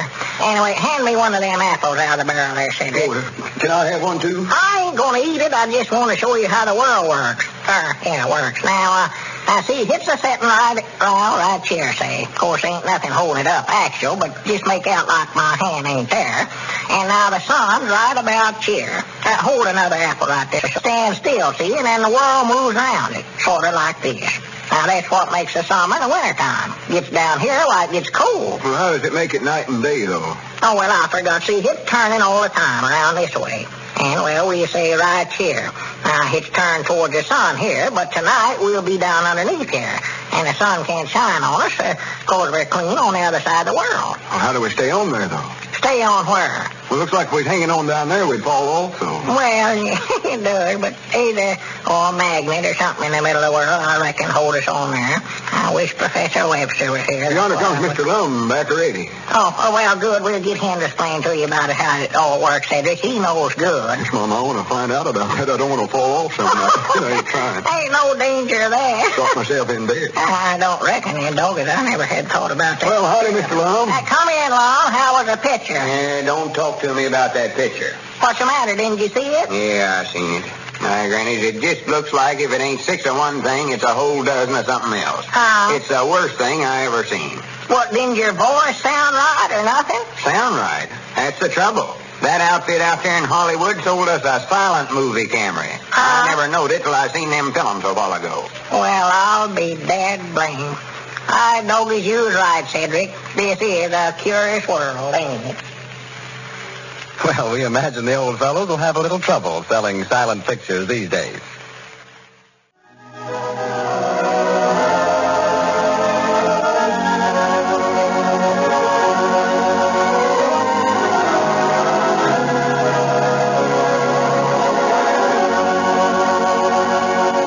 And now, let's see what's going on down in Pine Ridge. Well, excitement is still running high in Pine Ridge over the possibilities of finding oil on Abner's property. Squire Skimp, who owns a lease on the ground and is now selling stock in the project, has erected an oil derrick, and it looks as though the actual drilling of the well might start any time. At present, the activities of the Pine Ridge Motion Picture Company are at a standstill, due to the fact that the old fellows discovered last Friday that the camera they recently ordered was for silent pictures only. As we look in on the little community today, we find Lum and Abner down at their Jot 'em Down store. Listen. If you don't mind, Ocean Johnny, Squire give us a good skinning on that oil well. Skinning? Why, of course, there ain't no oil over there, and he knows it. Well, he built that oil derrick right over there in my yard. Yeah, but I believe he just done that to get everybody excited around here so he could sell a lot of stock in it. He did, huh? I was just over there a while ago. Ain't no machinery over there to drill with or nothing else. Well, he claims he's got some ordered summers long. I don't believe it. In the first place, that lumber he built that derricks out of ain't stout enough to hold up no machinery. Just a stock selling scheme's all it is. And we was big enough geese to buy $200 worth of stock in it. Well, we weren't the only ones. I think everybody in town bought some. Cedric was in here a while ago telling me he bought a $10 inch of us, sold his dog to get the money. Old Ring? Yes, sir. The best varmint dog that ever struck nose to a trail. Sold him to the Macmillan boys. Well, he ought to be bored for the samples. And us, too, for as that goes. Well, I wish Squire'd either start drilling or give up the 91. I'm sorry I released the ground to him. My place looked like a picnic ground over there yesterday. Folks drove for miles in here to see the oil well. Yeah, I could see you had a big crowd over there. I thought at first some of your family might be down sick, but happened to think about the oil area. Oh, it was a sight. Little fella wanted to put in a lemonade stand right there in the yard. And might have did well with it, too. But we never had no fresh lemons, and that stuff they make out of lemon flavor, and I don't suit my taste. Was Squire over there? Oh, yeah. He's standing there on the porch making him a speech. According to him, well, that aisle, Derek, there's going to be so many of them things around here, a fella ain't going to be able to find room to build a house here in town. Did you stay there all day? Oh, yeah. Had to. Keep them young'uns off of the derrick, climbing all over it. Yeah, that's dangerous the way it hits Bill. Oh, my, yes. That youngest boy, Snake Hogan's, climbed clean to the top of that thing and wouldn't come down. Sat up there and sassed me. I couldn't get to him. Had to get his mama to promise not to whip him before he'd come down at all. Oh, yeah, that youngster's getting plumb out of control. Robert's the only one of them children just going to amount to nothing. Yeah, well, now, there's a lot of others around here that needs to visit the woodshed a little oftener, too. Who's that? Grandpappy Spears. He's in here a while ago looking for you. What was he wanting? I don't know. He never said. Just wanted to know if you was here. Come in, Grandpap. Come on back, Grandpap. Yeah, the very fella wanted to see you, Lum. Yeah, Abner was telling you he's in here looking for me. Sit down. Yeah, here, take this box, Grandpap. No, keep your seat, Abner. I can stay right here. Back up here to the far and thaw myself out a little. It's getting cold out.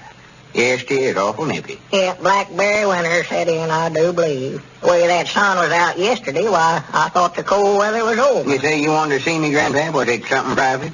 No, I just wanted to find out for sure what you aim to do about making that moving picture on. Oh, why, we've decided just to give up the idea, Grandpap. Yeah. Found out that Camry we bought was out of style. And can't make talking pictures with it. And that fella at the theater in there at the county seat says there ain't no market for them silent pictures no more. Uh-huh. Well, that's what I hear, but I just want to hear you say it. I feel like all the Italians. Scared you fellas going to run into trouble over that. Well, that's the reason we give up the idea. Decided not to make it. Yeah. I mean, you're going to have trouble if you don't. Sister Simpson called me over to the boarding house this morning and asked me for a little advice on it. I think she's aiming on lawsuing you. Lawsuing us? For what? Well, she showed me a contract that she signed with you fellas where you're hiring her at so much a week to make the picture. Oh, yeah, well, sure. Yeah, if we'd have made the picture, we'd have paid her, too, but we just ain't going to make no picture. No use to hire somebody for something you ain't going to do. Why, of course not. What's the matter with that old woman anyway? Might know she'd give us trouble. Well, it ain't none of my business, but I just thought I ought to tell you. No, sure, we appreciate it. Oh, yeah. But it ain't nothing to worry about. Pine Ridge Moving Picture Company is unsolved, and that's all there are to it. Lots of these folks around here we had contracts with, too, but you don't hear none of them complain. Oh, she's just a troublemaker, that's all, that old woman. Oh, well, I can explain it to her and straighten her out on it all right. Yeah, you ought to, What else is new, Grandpa? Oh, not much or nothing, I don't reckon, Mom. Guess you've heard about Ruth Wilkerson? No. What's the matter with Ruth? Fine baby boy over at that place this morning. Well, I do know. Well, we'll have to send him over a box of cigars, Abner. Oh, that little baby couldn't smoke cigars long. Oh, I don't mean the baby, Ruth. Wait a minute here, no. Well, Granny's Ruth owes us a cigar. And that's how I found out about it. I seen Mose Moot smoking a cigar a while ago, and he told me where he got it at. Uh-huh. The boys was joshing Mose down there at the barber shop. Said seeing him sitting around there with that cigar in his mouth was a sure sign of rain. Hog with a stick in his mouth. Oh, you've heard that old wheeze before, Abner. Well, I never said I hadn't. You act like it. So Ruth's got a boy. That'd be hard to get along with now. Well, I just hope this one takes after their mammy. I'll swan every one of them children is just a spitting image of old Lou. All got them big watery blue eyes. Yeah, tell him as far as you can see him. And I do believe he was a homeless somebody I ever knowed. He could pass for a scarecrow, that feller. Yeah, recollect that old lettered saying of mine, beauty's only skin deep. And they ought to skin him then. Now, ain't you ashamed of yourself talking about Ruth that way? There ain't an honester man in the community than Ruth Wilkerson, and you know it. I never said nothing about him not being honest. Yeah, like Charity always says, pure pretty is as pretty does. Yeah, that's right. Huh? Pretty is as pretty does. Well, what in the world are you talking about, Lum? Well, that means, you might have a pretty face, but if you don't act pretty, better to say you might have an ugly face. We're going to talk about you. But if you act pretty, you're pretty. Yeah, but, well, what do you mean, act pretty? If you're nice. Always kind to everybody and all that. Oh, well, how about the widow Abernathy? She's always nice to everybody. And would you say that she's pretty, the widow? Why, well, Granny, you would pick out somebody like that. She's pretty in the way she acts. Well, I never did see her doing any acting then. Now, you don't appear to understand what we're talking about. I understand what you're talking about. You said pretty was as pretty does. And I never said no such a thing. You see, there's lots of folks we sort of think of as being pretty, but when we go to tearing them apart, they ain't... Tearing them apart? Folks? There's got to be some character behind them, Abner. Who? Characters. And I don't know nothing about that. Honest and such as that. You know what character means. Well, I don't care what you say, Grandpap. Anybody that sets up and says Ruth Wilkerson and the widow Abernathy is pretty, while there's something wrong with her head. Wait a minute. Here comes Squire. Argue with me about it. Now's a good chance to have it out with him about that oil well. Yeah, that's what you ought to do, yes, sir. And if we're stockholders in that oil company, we can demand that they start drilling right away. It's just a thing. You tell him, Lum. I'll back you up in it, yes, sir. Let me handle him. Yeah. He thinks he knows all about business. Oh, well, old Squire, he's pretty hard to argue with, Lum. Well, he don't know any more about it than I do. I'll tell him that. Well, now, just be careful. Don't wind up by buying any more stock in it. That's what I'm fearing of. Don't you worry. I wouldn't buy nothing he ever had. Well, I've heard you say that before, and then Squire's walked right in and told you in, sir. Better mind now. Don't be quiet. Come in, Squire. Yeah, howdy, Squire. Good morning, gentlemen. Good morning. How my old friend this morning? Come on back, Squire. I want to talk to you. Yes, well, good. I want to talk to you, too, Lum. Yeah, sit down. No, thank you, Lum. No, I haven't got but a minute. I have some papers here to serve, Lum, but naturally, us being such good friends and all, I thought it was only fair to you that I should come over and discuss it with you a little first. Yeah, about that oil well. No, this isn't the oil well, Lum. The oil well's a fine proposition. That's looking better every day. I'm tickled to death over it. Yeah. But now, on this other proposition, as you know, Lum, I have been acting as agent, manager, you know, for a number of people around town here whom you have signed to appear in your first motion picture. Oh, yeah, well, that's all off now. See, we've decided not to make the picture, Squire, on account of we got the wrong kind of a camera. It just takes silent pictures. They don't say nothing when you say it. Yes, I understand all that, Lum. But now I'm afraid that you're going to have to pay these salaries to my clients regardless of whether you make the picture or not. Well, they can't expect us to pay them when we ain't even... Well, now, wait a minute, Lum. I don't care to discuss it any further. You can take the matter up with our attorneys if you care to make the settlement. Well, it looks as though the old fellows may be forced to make that picture after all.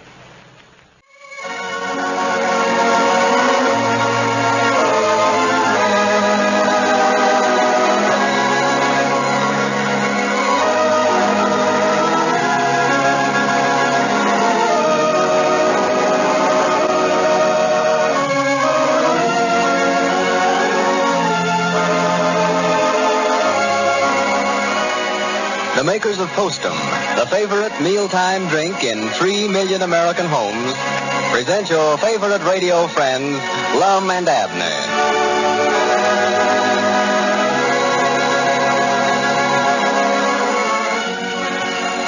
Many a person gets a reputation for being an old grouch when he really should be an object of sympathy. Very few people are naturally grouchy. Few people are cross and irritable without some cause. And often that cause is indigestion. It's a pity, too, for in many cases, indigestion is not hard to get rid of. It's sometimes helped by so simple a thing as cutting out coffee. Of course, many people can drink coffee without any ill effects, but many others should never touch it. So if you suspect that coffee may be upsetting your digestion, switch to Postum.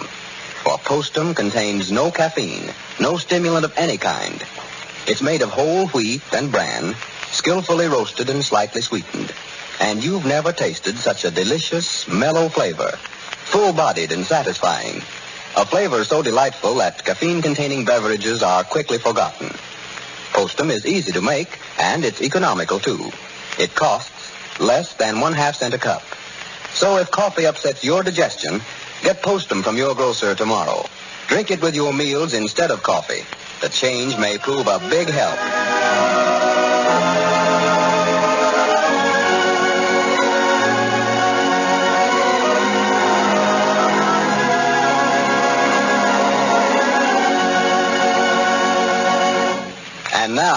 Let's see what's going on down in Pine Ridge.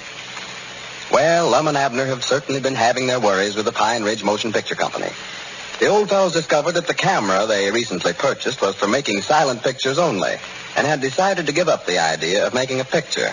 But when we left them last Monday, the actors they had signed for their first picture were threatening to sue them for the remainder of their contracts.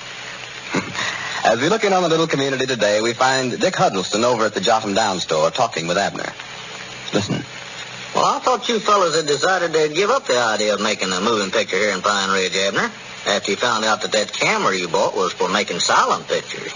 Well, we did, but, there just weren't no getting out of it.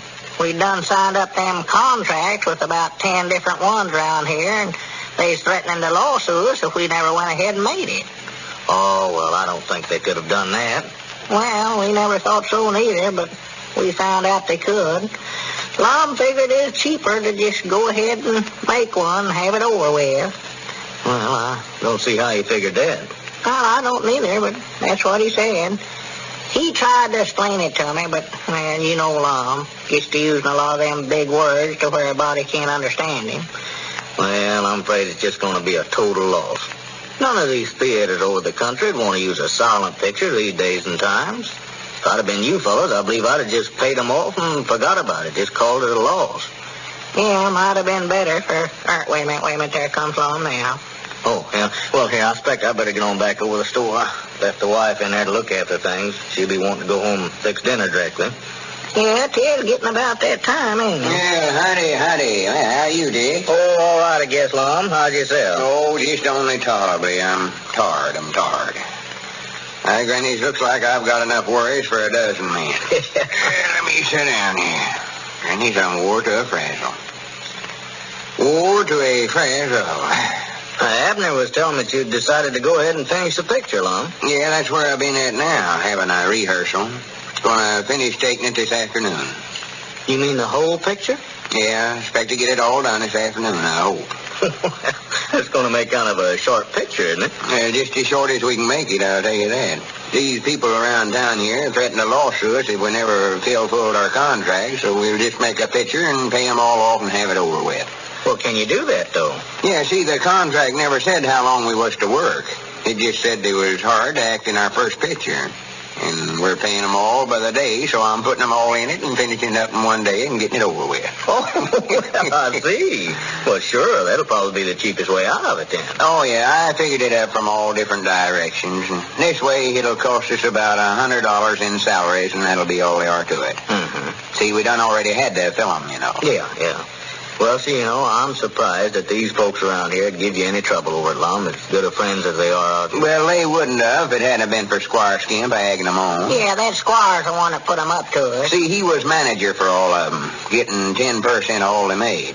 He figured he'd get part of all they sued us for, too. Oh, I see. Well, I wondered why such people as Mose Moots and fellas like that would want to sue you and Abner. Well, they never had no say-so in it. Squire sued for them. Well, this way, he's just going to get about $10 out of the whole deal. And I wish there was some way I could figure out to keep him from getting that. Me too. I'm just getting to where I can't hardly stand him. Well, I hope you come out on it all right, fellas. I got to get on back over the store, but now if there's anything I can do to help you, just let me know. Well, thank you, Dick. I think, though, we've got it all settled now. Yeah, much obliged, old Dick. Yeah. Well, I'll see you later, fellas. Yeah, so long, Dick. Yeah, so long. And blame that Squire Skimp. I get madder every time I think about him. Well, that's just what we get, Lum, for having any dealings with him. Granny's, I ain't from here out. He thinks he can talk us into anything. I'd is us buying $200 worth of stock in that oil well he's drilling over there. Well, now, I don't know about that now, Lum. He might strike out over there. You can't tell. Well, he can't strike it if he don't drill. It's just a stock selling scheme. That's all they are to it. Well, they're drilling. They moved that scenery over there yesterday. Why, they couldn't drill no oil well with that outfit, and he knows it. That machinery is to drill water wells with. Can't drill more than 100 foot with it. Yeah, but he claims that'll be deep enough. For goodness sakes. About all you'll wind up with is another well of water there in your side yard. Well, I don't need that. And if I did, I could drill it a heap cheaper than that. Why, of course. Aye, Granny, they ought to run that feller out of town. Yes, sir, that's what they ought to do. He talks big money so much around here, he's got everybody scared not to invest in these get-rich schemes of his, and it just keeps a lot of them broke. Of course he does, yeah. Just a regular parachute's all he is. Lives off of his friends. Well, I think he raised about $1,200 on that stock that in this well he was selling. We bought $200 worth, and Mose Moots bought $100, and Cedric bought some. I don't know who all. Yeah, just think what this town could have did with that amount of money. We could have might not paved the main street with it. Yeah, well, of course, so if they run that new highway through here, why, we won't need it to pave it now. New highway? Yeah, Dick Huddleston was just telling me a while ago, said they're aiming on... Wait a minute, there comes Squire. Huh? Granny, he don't know what he's running into, neither. Is he about to run into the porch? No, me I'm talking about. Well, he's still outside there. He can't run into you from there. No, but he's going to when he gets inside here. Well, I'd sure get up from there then. I wouldn't just sit there and let him run right over. I'm going to tell him what I think about him. About that oil well. Oh. Yeah, howdy, Squire. Don't be so friendly. Well, good morning. How are my old friends today? What do you mean, friends? You've got a lot of nerve calling us that after the way you've treated us. Why, what's the matter now, Lum? Well, in the first place, trying to get everybody in town to sue us on that moving picture contract. Oh, yes. Well, now, Lum, I hated that the worst way. There was nothing else for me to do under the circumstances. I signed up to manage those people, look after their interests to the best of my ability. And they had contracts with you to make a picture, and it was up to me to see that they got what was coming to them, that's all. Well, that's all right anyway. We've got that straightened out. But how about the stock you've been selling around here in that oil well? You know good and well there ain't no oil over there, Squire. No, well, now, I'm inclined to agree with you there, too, Lum. Oh, you're admitting to it, huh? Yes, that's what I came over here for, Lum. I feel awful bad about it. I thought that I could make us all rich, but, well, here. Here's your $100 that you invested in the well. And here, Abner, here's yours, too. You mean you're just giving it back to us? Yes, Lum. I just couldn't stand to see my friends take a chance on losing their money. So I decided to stop right where we were and give everybody their money back. Well, I'll be dead blamed. Yeah. Now, that pays back everybody except Cedric Weehunt. I owe Cedric $10, and I'm on my way over to the blacksmith shop now to see him. Well, much obliged, Squire. I don't know hardly what to say, hardly. I think it's mighty nice of you. No, tut now, Lum. I'm just doing this for myself. I couldn't have it on my conscience. What little expense we've been to, why, I'm paying out of my own pocket. Well, good day, gentlemen. Good day, Squire, and much obliged to you. Yeah, so long, Squire. Well, sure, that makes me feel like 2 cents. Well, wonders never cease. It just looks like we had old Squire figured out all along, Lum. Yes, sir, we sure did. Not many fellers would have did what he done. No. Just 'cause there weren't no oil there, he felt like he ought to give us our money back. That's high principles, you know it? Yes, sir, that's the honestest thing I ever heard of, and I'm going to tell him so, too. Oh, yeah, we ought to make it a point to tell everybody in town what a fine man Squire is. Yeah, We just had him misjudged. Yeah. This shows that he really thought there was oil there. He never would have taken the money in the first place. Yeah, he must have felt pretty sure about it, all right. Wish now he would strike oil over there. Well, it wouldn't do us no good. He's done give us our money back. We don't own none of it. No, but he... Now, Granny, wait a minute. You don't reckon... Well, that ornery low-down varmint.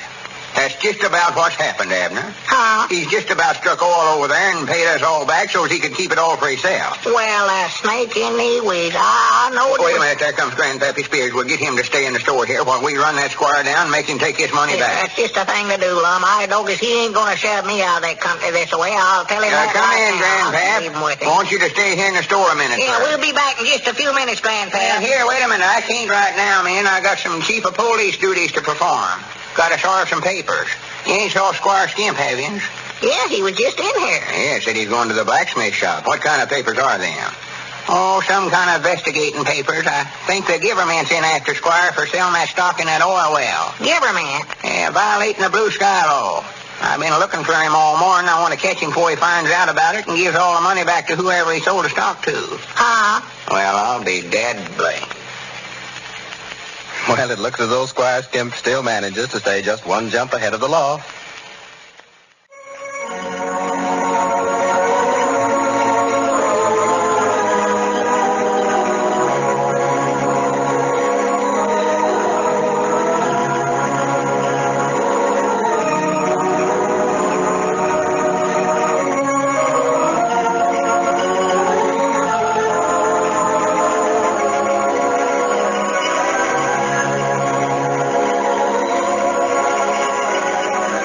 makers of Postum, the favorite mealtime drink in 3 million American homes, present your favorite radio friends, Lum and Abner.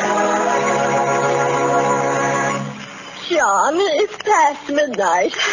Will you please stop reading? Put out that light and go to sleep. Go to sleep? What in the world do you think I've been trying to do for the last 3 hours? I can't get to sleep. Well, that's a familiar bedtime story, but there is a happy ending to it. And to that sleeplessness, too, if it's caused by coffee. You see, there are many people who can drink coffee and suffer no ill effects at all. But then again, there are many who cannot. And if you're one of them, switch to Postum, for Postum contains no caffeine or any other stimulant to disturb your sleep. It's made of whole wheat and bran, skillfully roasted and slightly sweetened. And just wait until you taste Postum, with its warm, tempting aroma and its rich, delicious flavor that's so mellow and satisfying. A distinctive flavor that has made Postum the favorite mealtime drink in 3 million American homes. So if coffee's been keeping you awake, start drinking this delicious, easy-to-make beverage at every meal, even late at night if you wish, and see if you don't get a good night's sleep.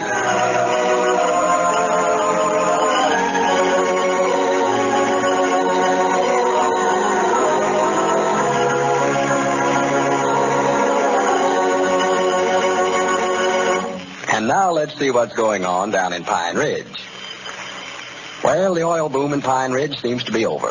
When Squire Skimp learned the authorities were investigating him for selling stock in a company without a permit from the state, he refunded all the money invested by the citizens of the town and announced that he was discontinuing the project. Lum and Abner have finished taking the first picture for the Pine Ridge Motion Picture Company and are now waiting for the film to be developed. As we look in on the little community today, we find our old friends over at their Jot 'em Down store. Lum is talking. Listen. Yeah, there's a lot of stuff we're out of, Abner. I've just been so busy with this moving picture business, I sort of neglected the store here. Yeah, I know. There's a whole list of stuff we're needing. Mamie Seastrunk was in here a while ago wanting some stuff. Weren't but 2 articles out of the whole bunch that we had. Yeah, we sure can't sell it unless we got it here, can we? No, you can't. Granny, it looks like we try every way in the world to make money and wind up right back here in the store. Well, it's just a good thing we got the store to come back to. Yes, sir. If we'd have took the money we've made out of this store and put it back in this business, we'd have been a heap better off, you know? Oh, my, yes, and I'm glad to hear you say that, Mom. Just looks like every time we get a little money ahead, why, something comes up. One of these get-rich-quick schemes, and we lose it and have to start all over again. Yeah, from now on, we'll just make it a rule to stick to the Jot 'em Down store. Well, that's a good idea. Make some improvements in it. Yes, sir. We lost a little money in that moving picture business, but the best thing to do is just take our loss and forget about it. Of course, we might invest some more and get one of them talking cameras and get our money back, but...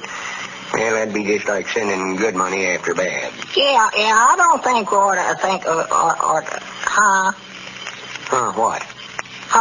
What'd you say about sending something after money? Oh, that's just an old letter saying of mine. Said they ain't no use to send good money after bad. Oh, bad what? Bad money. I thought you said good money. I said they ain't no use to send good money after bad money. You mean counterfeits? No, bad money. Money that, money that's already practical lost. Wait a minute. Now, come over that again, Lum. I don't believe I'm following you. I don't believe you are neither. See, we bought a Camry from that company in Hollywood. Yeah. Now, we got stung. The Camry won't take nothing but silent pictures. Yeah.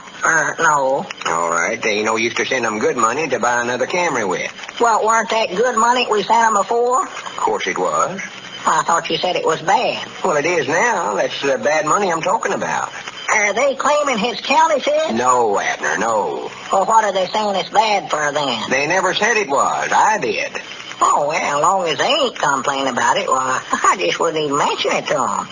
Maybe they won't notice it and go ahead and spend it, and, well, before long, it'll get scattered around amongst the many folks, Lum. They never could trace it back to us. Well, it's good money, all right. Well, you just got done saying it was bad. It's good for them, but bad for us. Well, don't they use the same kind of money out there in California as we do? Of course they do. What I mean is, well, when I say bad money, I mean... Well, supposing you bought a horse for $25 and then you found out he was balky and blind and swayback and was about 24-year-old and had splints and spavins all over him, what would you do? I doggies, I'd give him a good swapping. That's what I'd do. Well, how are you going to swap a horse like that off? Well, in the first place, I believe I'd take some hay and fill up that sway back, and I'd put a saddle and blanket on him to where they couldn't see it. And I'd file his teeth down to where they couldn't tell how old he was.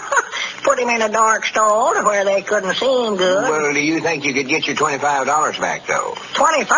Why, I wouldn't take a nickel less than 50 for him. That horse is a genuine thoroughbred, Lum. Gentle as a kitten. Why, Elizabeth just thinks the world and all of him. Just a regular pet around the house. What horse are you talking about? Why, the horse at the...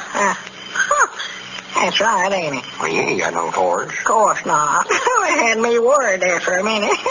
Sort of like having a bad dream, waking up and finding it ain't so. Well, what I'm talking about, trying to explain to you, if you paid $25 for that horse and seen you got skinned, you wouldn't put a $100 saddle on him to try to get your money back, would you? Why, of course not, course not. That's what I'm talking about. No use sending good money after bad. The $25 would be bad money and the $100 would be good money. Oh, well, I never got such a skinny man. That $25 I give him was bad money. I wondered how they ever panned a critter like that off on me for $25. Good goodness, you still don't understand it. Huh? You can be the thick-headed as somebody. Wait a minute, yonder comes Grandpappy Spears. Now, supposing he comes in here and tells you where you can invest $10 and make a fortune out of it. Where? I don't know, but supposing you lose the $10 and then he tells you if you put up 20 more, you can get the 10 back. Uh-huh. That's sending good money after bad. I lose the 22, huh? Or the 22. Doggies, I can't say it. That'd sound like $2. Just, 2 is what I mean by that. Well, you're taking a chance on losing 20 more to get back the 10. That wouldn't be a good deal. Why, of course not. No, sir. If he thinks he's going to talk me into taking an interest in something like that, he's crazy. Well, come in, Grandpap. Don't come around here trying to sell us none of that stuff, Grandpap. What's the matter, Abner? I just wouldn't be interested. If it's such a good invest, what are you going around trying to peddle it for? Keep it for yourself. It's that good. What in the world are you talking about? You know what I'm talking about. Don't stand there blinking them eyes at me that way. I'm on to you. Don't pay no attention to him, Grandpa. Old skin flame. I can't understand what he's talking about. He can't neither. That's a little test, if you don't mind notions on it. You ought to be bored for the simples. Well, I got more sense than to put any money in that kind of a deal. I'll tell you just that. Forget about that deal, Abner. Ain't nobody trying to sell you nothing. Sit down, Grandpa. Sit down. What's new? Oh, not much of nothing, Lum. Sort of quiet around town now that the oil well scare's blowed over. Yeah, what did you do about Squire Skimp? Did you saw them papers on him? No, by the time I got to see him, he done give everybody their money back for the stock he sold them. Never had no evidence against him, so I called the sheriff in there at the county seat, and he told me just to forget about it. Oh, well, I'm glad to hear he never got in no trouble over it. And you better watch yourself, too, Grandpappy Spears. On that stuff you're selling, whatever it is, you'll be in the same fix. Yeah, I still don't know what you're talking about, Yes, you do, too. Well, you come out all right on that oil well. They left that derrick there in your yard. That lumber's worth something. Oh, yeah, sure, on that deal. Yeah, I ain't complaining about that, no. That's all right. I got Cedric's over there, helping Elizabeth tear it down and bust it up into cookwood, iron pearl, swinging axe, and Cedric's over there helping them. She couldn't climb around on that thing. She gets sort of dizzy-headed for some reason whenever she gets up high that way. Well, gets dizzy-headed down low some. That's going to leave an awful hole there in your yard, ain't it, Abner, where they started to drill the well? Yeah. Cedric and Elizabeth's going to fill it up, though, smooth it out there and plant the grass back. Going to have to haul some rocks and chunk in there, too, I reckon, to keep the ground from settling. It'd have been funny if they'd had sure enough struck oil in your yard there, wouldn't it? Yeah, well, Elizabeth's glad they never see the fear they's going to spoil the drinking water there with it. Oh, well, that was just a stock-selling scheme anyway. Have you got your moving pictures back yet, Lum? No, we had to send the film to Fort Smith to have it developed, Grandbab. I don't reckon we'll get it back for the first of the week. Well, sir, I'm curious to see how it comes out. Well, I'm just glad it's over, I know that. Me and Abner was just talking. Maybe we can spend a little time in our store here now and get some things did.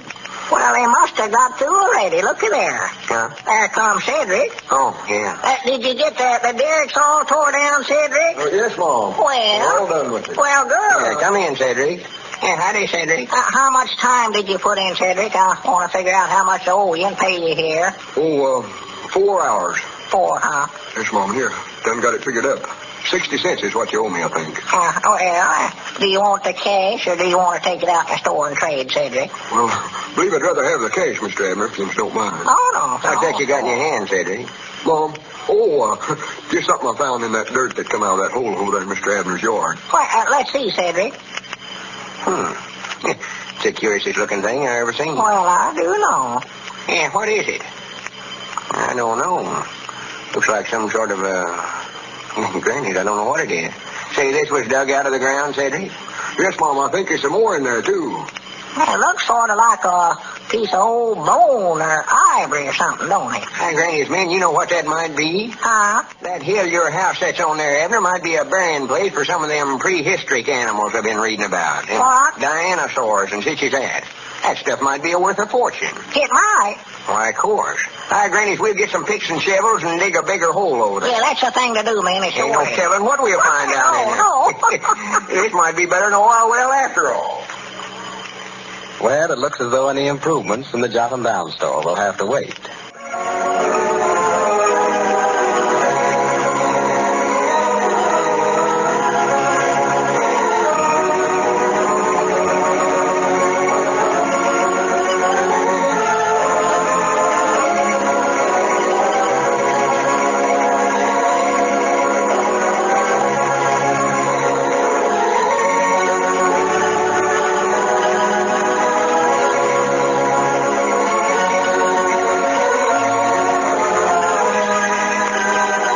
Presents Lum and Abner at this same time every Monday, Wednesday, and Friday. See you Monday, then. Good evening. Lou Crosby speaking. This is the Columbia Broadcasting System.